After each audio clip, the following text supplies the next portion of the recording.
আমরা জানি যে আল্লাহ পাক রব্বুল আলামিন যে পৃথিবীর ভিতরে আল্লাহ পাক রব্বুল আলামিন অগণিত ফেরেশতা আল্লাহ সৃষ্টি করেছেন। কেউ পৃথিবীতে আছে, আসমানে আছে, বিভিন্ন জায়গার ভিতরে আছে। অসংখ্য অগণিত ফেরেশতাদের আল্লাহ তাআলা বানিয়েছেন। এর সংখ্যা কত কেউ বলতে পারবে না। কিছু কিছু সংখ্যক ফেরেশতা তারা ইবাদতের ভিতরে আছে। যেমন কিছু কিছু সংখ্যক ফেরেশতা তারা দাঁড়ানো অবস্থায় আছে। কোন অবস্থায়? দাঁড়ানো অবস্থায়। যেভাবে আমরা নামাজ কি করি, দাঁড়াই, এইভাবে কিছু সংখ্যক ফেরেশতা এই দাঁড়ানো অবস্থায় আছে। কিয়ামত পর্যন্ত এই দাঁড়ানো অবস্থায় থাকবে। আবার কিছু কিছু সংখ্যক ফেরেশতা রুকু অবস্থায় আছে। আল্লাহ তাআলা তাদেরকে রুকু অবস্থায় রাখছেন, কিয়ামত পর্যন্ত এই রুকু অবস্থায় থাকবে। আবার কিছু কিছু সংখ্যক ফেরেশতা সিজদার অবস্থায় আছে, কিয়ামত পর্যন্ত এই সিজদা অবস্থায় থাকবে। আবার কিছু কিছু সংখ্যক ফেরেশতা তারা তাসবিহ তাহলিল পাঠে আল্লাহ তাআলা তাদেরকে নিয়োজিত করে দিয়েছেন। তারা এই তাসবিহ তাহলিল আমলের উপরেই তারা থাকবে। আল্লাহ তাআলার গুণগান তারা করতেই থাকবে, আল্লাহ তাআলার তাসবিহ তাহলিল তারা করতেই থাকবে। এরপরে শুধু ফেরেশতা নয়, হাদিস শরীফের ভিতরে মায়ার নবী, দয়ার নবী, উম্মতের কান্দারি নবী মুহাম্মদ রাসূলুল্লাহ সাল্লাল্লাহু আলাইহি ওয়াসাল্লাম বলেন, শুধু ফেরেশতাই নয়, আল্লাহ পাক রব্বুল আলামিন অসংখ্য আল্লাহ তাআলা মাখলুককে সৃষ্টি করেছেন। এই সৃষ্টির ভিতরে মানুষকে আল্লাহ তাআলা সৃষ্টি করেছেন, জিনকে আল্লাহ তাআলা সৃষ্টি করেছেন, ফেরেশতাকে আল্লাহ তাআলা সৃষ্টি করেছেন, গাছপালা, তরুলতা, এমনকি বালু কণা, পাথর, যাহা কিছু পৃথিবীতে দেখতেছেন সবাই আল্লাহ তাআলার তাসবিহ তাহলিল হামদ নাত আল্লাহ তাআলা গুণগান করতেছে। কিন্তু আমরা পাখির ভাষা বুঝি না, আমরা বালু কণার ভাষা বুঝি না, আমরা গাছপালার ভাষা বুঝি না, এই বিধে আমরা জানি না। অথচ তারা আল্লাহ তাআলার গুণগান যেভাবে আল্লাহ তাআলা যেভাবে তাদেরকে গুণগান করতে বলেছেন, তাসবিহ করতে বলেছেন, সেভাবেই তারা তাদের ভাষায় তারা পাঠ করতেছে। কিন্তু দুঃখের বিষয় হলো, পরিতাপের বিষয় হলো, মানুষকে আল্লাহ রব্বুল আলামিন যে সমস্ত ইবাদত করার জন্য বলেছেন পরিপূর্ণভাবে মানুষ তো মানেই না। মানুষ এগুলার থেকে বিমুখ হয়ে মানুষ আরো আল্লাহ তাআলার বিরোধিতায় লেগে গেছেন। তাহলে আল্লাহ রব্বুল আলামিন এই পৃথিবীর ভিতরে যাহা কিছু দেখতেন সকলেই কি করতেছে, আল্লাহ তাআলার তাসবিহ তাহলিল তারা চালায় যাইতেছে। কিয়ামত পর্যন্ত তারা এইভাবে করতেই থাকবে। তাহলে আমি যদি আল্লাহ তাআলার ইবাদত না করি, আল্লাহ তাআলার কোনো লস নাই, আসেনি? আল্লাহ তাআলার কোনো ক্ষতি নাই, আছে? আল্লাহ যদি আমরা ইবাদত করি আমাদেরই উপকার, আল্লাহ তাআলার ইবাদত করলে আমাদের জন্য কল্যাণ, আল্লাহ তাআলাকে ডাকলে আমাদের জন্য কল্যাণ।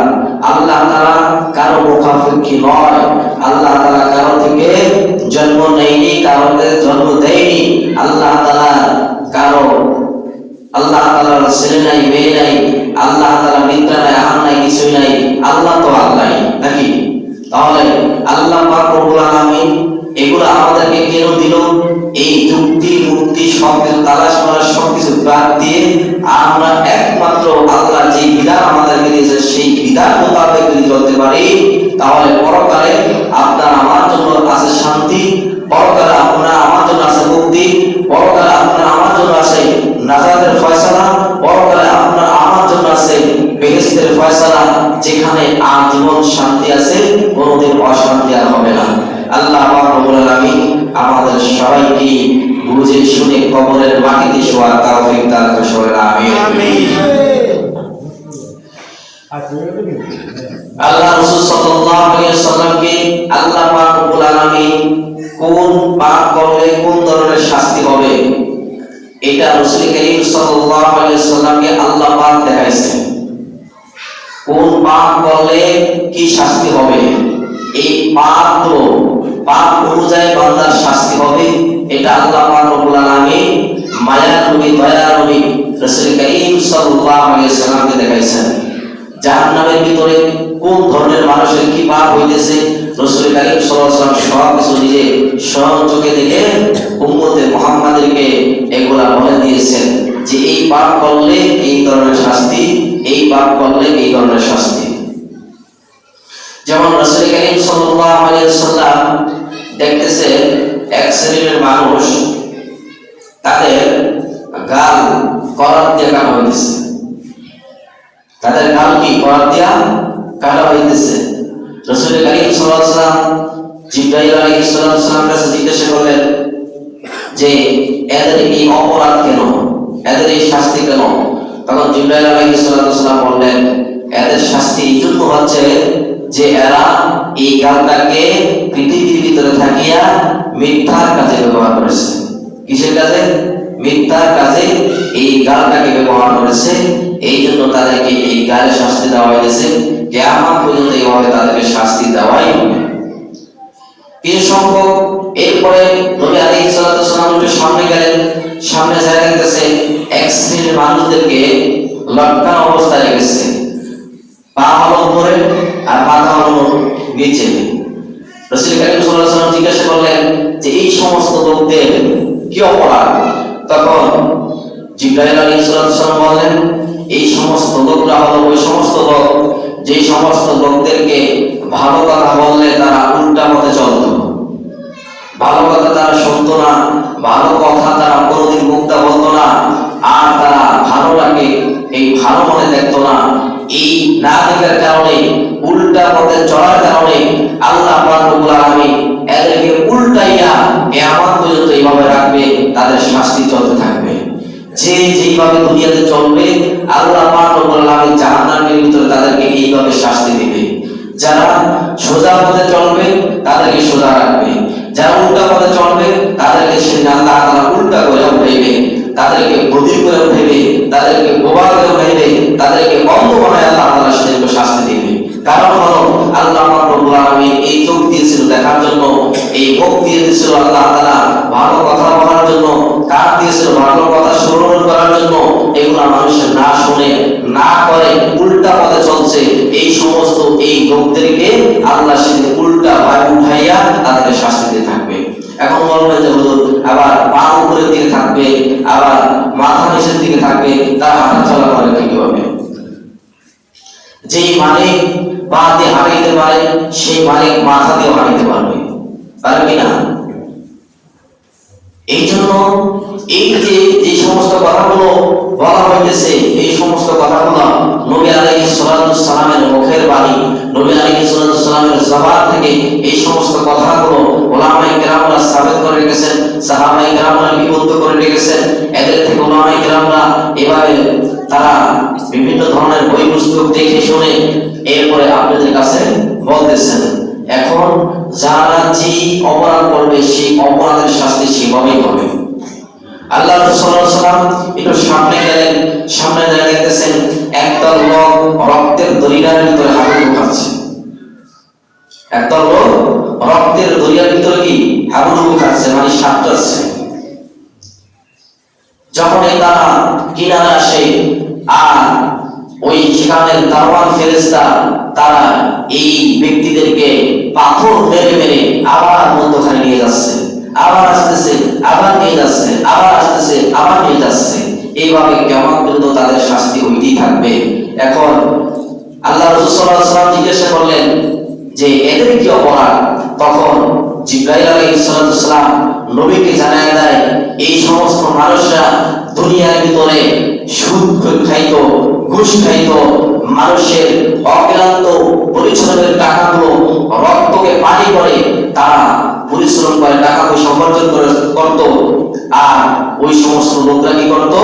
আত্মসাৎ করে সুদ খেয়ে ঘুষ খেয়ে তাদের এই সমস্ত অপরাধ করত। এই কারণে তাদেরকে এই রক্তের দরিয়ার ভিতরে হাবুডুবু খাওয়া হচ্ছে।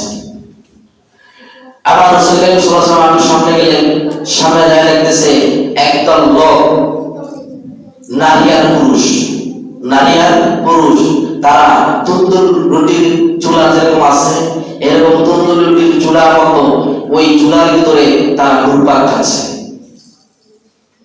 আর তাদের শরীর থেকে বিচ্ছিন্ন দুর্গন্ধ এগুলা ছড়াচ্ছে,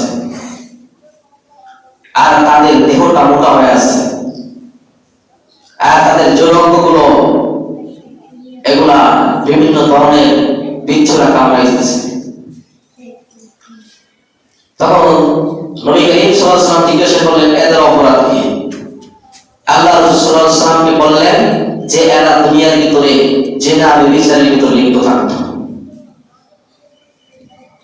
এরপরে নবী আলাইহিস সালাতু ওয়াস সালাম সামনে গেলেন, যায় দেখতেছে এক শ্রেণীর লোক আছে, তারা তাদের এই যে হাত দিয়া, তাদের হাতের ভিতরে যে নখগুলো আছে এই নখগুলো অনেক বড় বড়, এই বড় বড় তামার নখ দিয়া তাদের চেহারার ভিতরে এইভাবে খামচাচ্ছে, এভাবে খামচাচ্ছে, আর তাদের বস্তুগুলো ছিঁড়ে নিতেছে। নিজের হাত দিয়ে নিজে কি করে তাদের গালের ভিতরে খামচায় আর বস্তুগুলো ছিঁড়ে নিতেছে। আল্লাহ রাসূল সাল্লাল্লাহু আলাইহি ওয়াসাল্লাম জিজ্ঞাসা করলেন, এদের অপরাধ কি? তখন নবী আলাইহিস সালাতু ওয়াস সালামকে জিবরাইল জানায় দেয়, এই সমস্ত লোকরা এই দুনিয়ার ভিতরে থাকিয়া মানুষের বিপদ শিকায়ত করে বেড়াইতো, মানুষের কি করতো? বিপদ শিকায়ত করিয়া বেড়াইতো, এই জন্য এদের এই শাস্তি দিতেছে। এভাবে যাকাত না দিলে কি শাস্তি হবে? নামাজ না পড়লে কি শাস্তি হবে? যাদের উপরে হজ ফরজ হয়েছে হজ না করলে কি শাস্তি হবে? প্রত্যেকটা সেক্টর ভিন্ন ভিন্ন ভাবে নবী আলাইহিস সালাতু ওয়াস সালাম দেখে নবী আলাইহিস সালাতু ওয়াস সালাম এগুলা বর্ণনা করে রেখেছে যে এই পাপ করলে এই শাস্তি, এই পাপ করলে এই শাস্তি, এই পাপ করলে এই শাস্তি।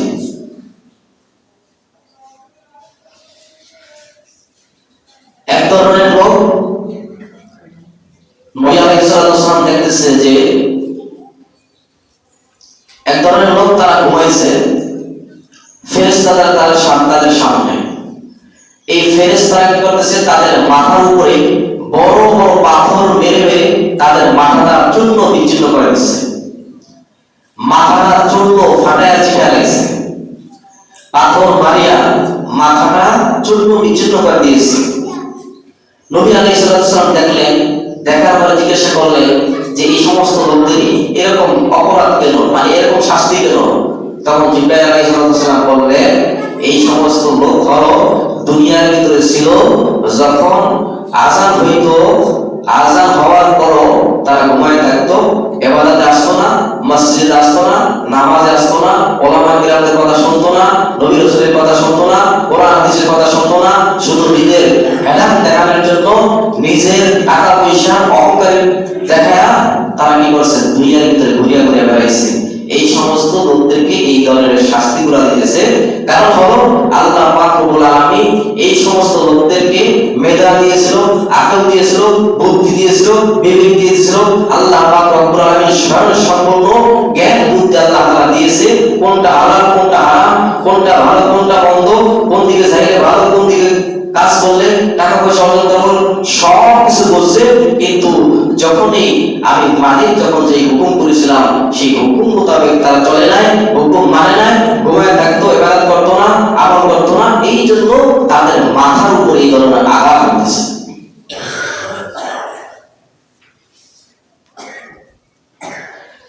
তাহলে আঘাত যখন এই করে পাথর চিটকে কি ডুবে যায়, আবার সেখান থেকে পাথর যখন এই নিয়ে আসতেছে আবার মাথা ভালো হয়ে যায়, আবার পাথর দিয়ে আঘাত করে আবার দূরে সরে যায় পাথর, আবার সেখান থেকে টোকায় আনতেছে আবার মাথা ভালো হয়ে যায়।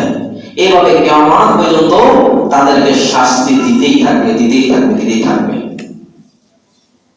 বুঝতে পারতেছেন কথাগুলো? বুঝতে পারতেছেন কথাগুলো? মেধা আল্লাহ তাআলা দিয়েছে, জ্ঞান দিয়েছে, বিদ্যা দিয়েছে, আকল দিয়েছে, সব দিয়েছে। দুনিয়ার ভিতরে কাঁটা মারবা, কাঁটা খাইবা, সব বোঝো, কিন্তু আল্লাহর এই হুকুম যে মানতে হবে এটা বোঝো না। আল্লাহ আমাদের সবাইকে বুঝার তৌফিক দান করুন, আমিন। দেখো এখন এই যে আযাবগুলো দেখেছে নবী আলাইহিস সালাম কোথায়? জাহান্নামের যে শাস্তি, যে অপরাধ করেছে সেই অপরাধের কি কি শাস্তি হবে এটা নবী আলাইহিস সালাম দেখেছে। এটা কোথায় দেখেছে? এটা দেখেছে নবী আলাইহিস সালাম সপ্তম জমিনের নিচে। আল্লাহ রাসূল সাল্লাল্লাহু আলাইহি ওয়াসাল্লাম সাত আসমান সাত জমিন কি করেছে? ভ্রমণ করেছে। তাহলে এই যে ধরনের শাস্তির কথা বললাম, এগুলো দেখছে নবী কোথায়? সাত তবক জমিনের নিচে, যেখানে জাহান্নাম রয়েছে। সেই জাহান্নামে নবী আলাইহিস সালাম এই ধরনের লোকগুলাকে দেখছে। নবী আলাইহিস সালাম তারপরে বলেছে, এখন জাহান্নাম কোথায় আছে? সাত তবক জমিনের নিচে জাহান্নামটা এখন আছে। কিতাবের ভিতরে বলে সাত তবক জমিনের নিচে কি জাহান্নামটা আছে, সেখানে এক সংকুচিত অবস্থায় আছে। আর কিয়ামতের দিন সেটাকে বিশ্বস্ত বিশাল ময়দান করে দেওয়া হবে। এখন কোথায় আছে? বৈজ্ঞানিক গুলা তারা আবিষ্কার করে দেখছে যে, মাটি খনন করে দেখছে যে 300 ফুট অথবা এরকম ইঞ্জিনিয়ার তারা দেখার পরে দেখতেছে যে না, নিচে যাওয়ার পরে একটা জায়গা আছে, সেই জায়গার নিচে আর যাওয়া যায় না। যেখানে যেখান থেকে মেশিনটি সেখানে ঢোকানো হোক, যে যত নিচে যাওয়ার প্রয়োজন সেটা ততই যায়, এরপরে আর যাইতে পারে না। তার মানে কি বোঝেন? যে অবশ্যই সেখানে কিছু আছে। আর কি অবস্থা আছে কে জানে? এটা একমাত্র আমার আল্লাহই ভালো জানে। তাহলে এই জাহান্নামে যারা আছে, জাহান্নামের এই যে এই ধরনের শাস্তি তাদের হইতে থাকবে, কিয়ামত পর্যন্ত হইতে থাকবে। এই গেল শাস্তির কথা।